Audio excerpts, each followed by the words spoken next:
morning, guys. Today is overhang day. I got a good start on it yesterday afternoon. Had worked a few hours out here and was able to finish up probably 3/4 of this north eave end of the building.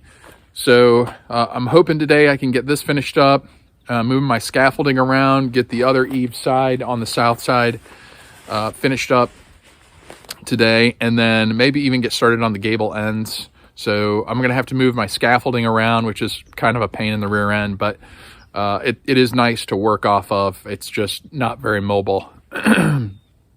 But I've ordered my soffit and fascia trim package. So I'm going to get that from Menards, but I'm going with steel soffit. The eave ends will be ventilated. The gable ends, which is above me, will be a solid steel panel. So that should be nice. And then I'm going to have a ventilated ridge cap as well. So I should get lots of airflow into the building to help prevent some condensation issues that comes with steel roofing. So I'm looking forward to that. Before I get into getting up on the eave, I'm going to let it warm up just a little bit. My nose is even running. Got down to 28 last night. So it's a little bit frosty this morning. But while we're waiting for the frost and things to thaw out here, I thought I'd show you a little bit of the hardware that I'm using. For my purlins, I'm using this. It is a timber lock structural wood screw. It's a 6-inch wood screw with my purlins being on end. What we do is we pre-drill the 2x4s, and instead of using a 60-penny nail, I know some people use 60-penny ring shank nails. I'm using these screws, so just impact drive them down into the truss, and it's not going anywhere. Man, these things are tough, and they're normally used for conventional building to go through your top plate into your rafters and hold them on, so the roof on this building isn't going anywhere. The screws that I'm using for my fascia and the other structural items on the framing is these GRK fasteners. It's a number 10 screw, 3 1/8 inch, and they're nice. They're a little expensive, but you can kind of see it's got like a little drill bit on the end here that helps prevent split outs. I have not had one split out using these screws on the building. They're very nice, and they're worth, in my opinion, they are worth the extra money to get. And then the nails, I've been hammering some of the nails. I've used my nail gun on some. I'm just using 16-penny ring shank galvanized nails, and I'm telling you what, man, those things, when they go in, they do not come back out. So I've had to pull or attempt to pull some mistakes off, and yeah, it's a pain in the butt. So those are going to hold really well, and structurally I have no concerns with the hardware that I'm using for the building. So hopefully today I can get some good shots of me working up on the scaffolding, and I'll kind of show you how I'm doing my overhangs. So stay tuned. Apologize for the shaking. Scaffolding's not perfectly level.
So I'm just using my speed square.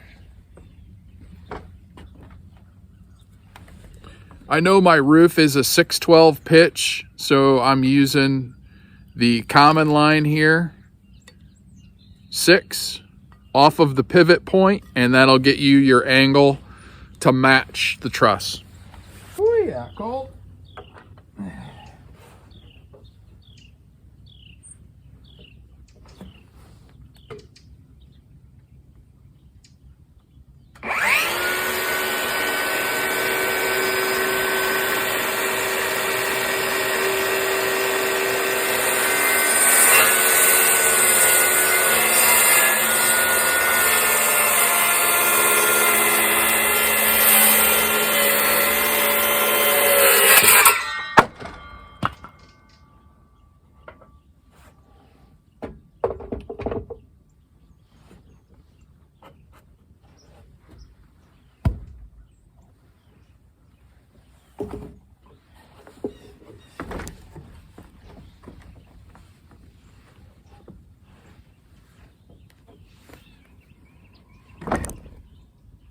Worry about my phone. I don't need phone number 3. Cold again.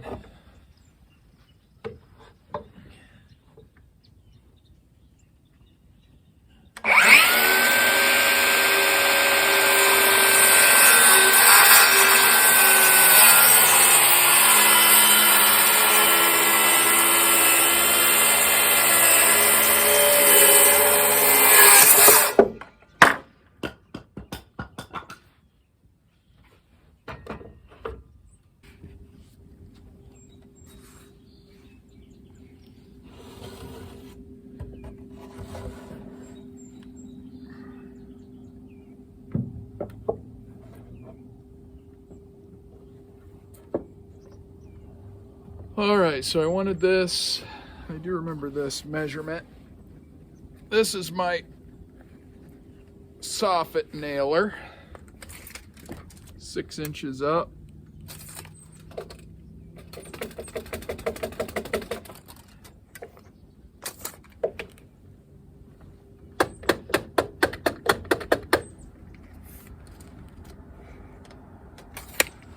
And I know my 2x10 is as close to level as I could get because that was all shot with a laser.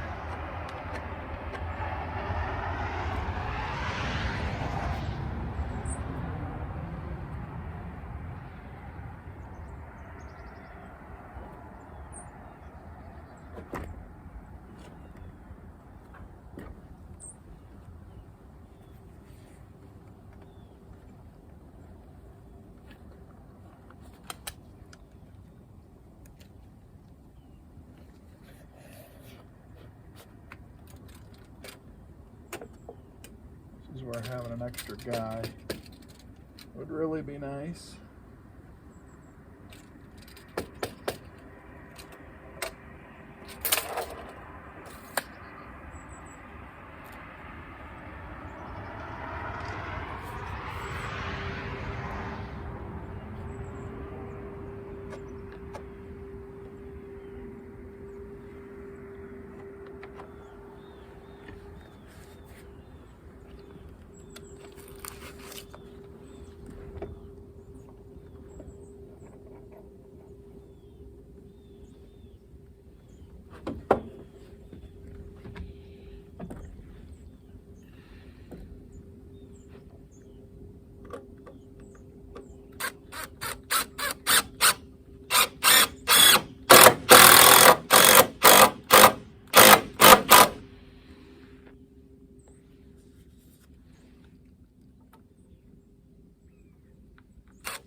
Man, I apologize for the shaking.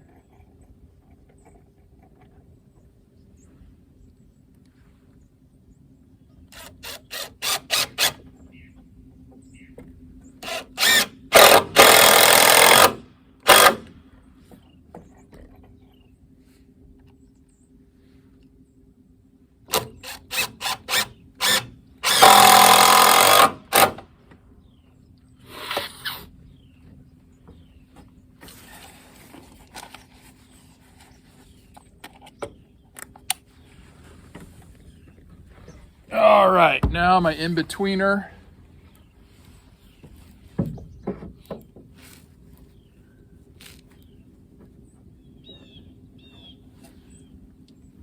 I'm not beveling the edge on these, I'm just getting it so it's flat and letting the OSB sit on that. Don't think it'll be a problem.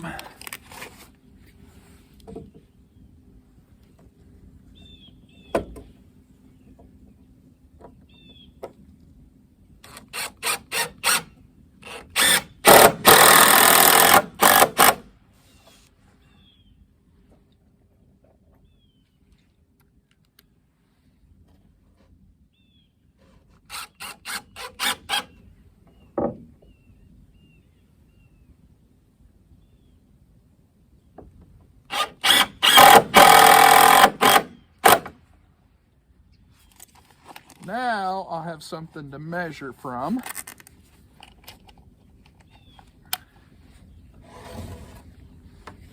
My extension.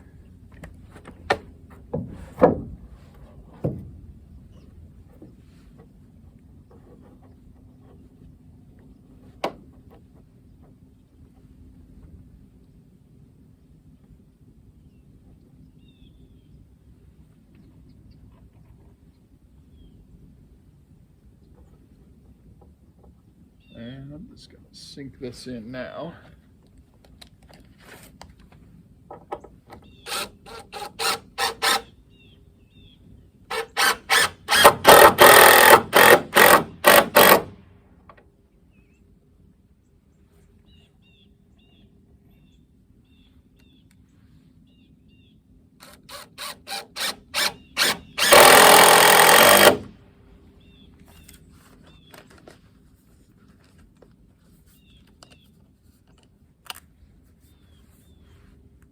So my overhang is going to be 12.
Couple of these in just to hold it in place.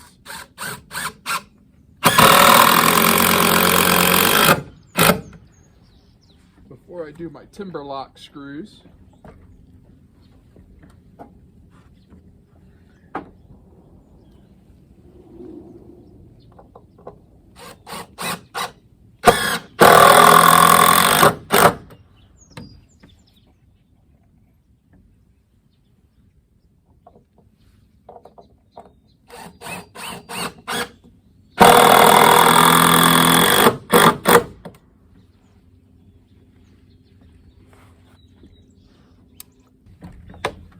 And then I'll just run my fascia across. All right, the wind has picked up a little bit, so I'm gonna try to get this filmed here, show you guys how I put the fascia board on, and then probably call it a day with the camera because I don't want to lose another phone. So this is an 8-foot 2x6.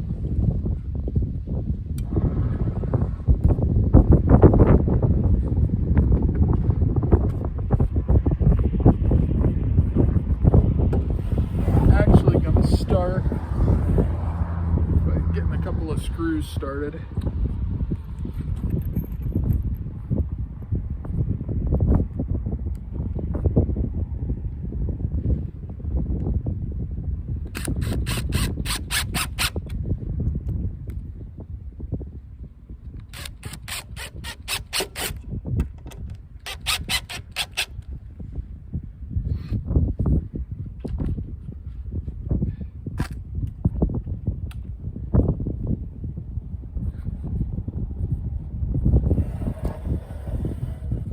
This is where it would be nice to have another set of hands, but I don't have that luxury.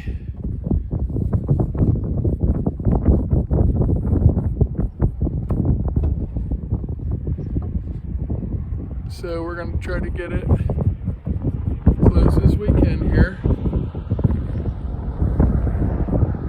And now my top is not beveled, so what I have to do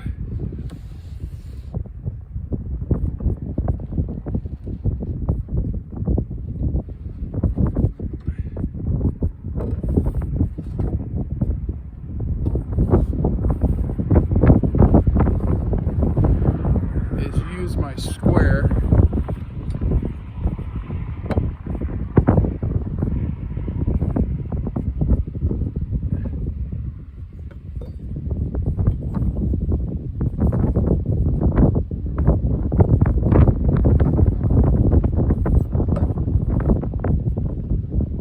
So that it's on the money there.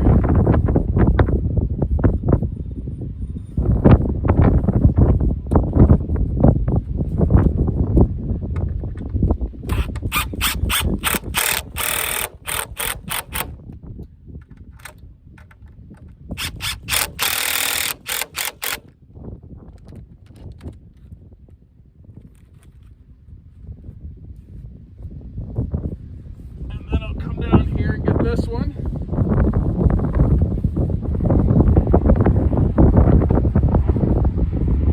Being careful not to knock my phone off.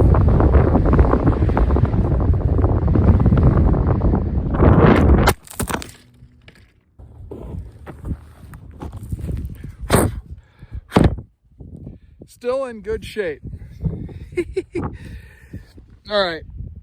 Well, my clip for my phone broke to hold it on the tripod. So I'll show you guys what I'm doing with the tail of the fascia board. And that'll, I guess, have to do for today. So what I'll do for my fascia is just put some blocking like this. Screw it here and then run it, continue running it down. So that's going to be a much better connection, like I said, than trying to splice it on a tail. So we'll just use 8 screws here, 4 on each side, and leave it run. So you can actually see the blocking on the other side. Right there's one. So that's overhang. I guess that's overhangs. And I'll try to get some more video when we do the gable ends. That's going to be a little different monster. But hopefully we can get to that tomorrow.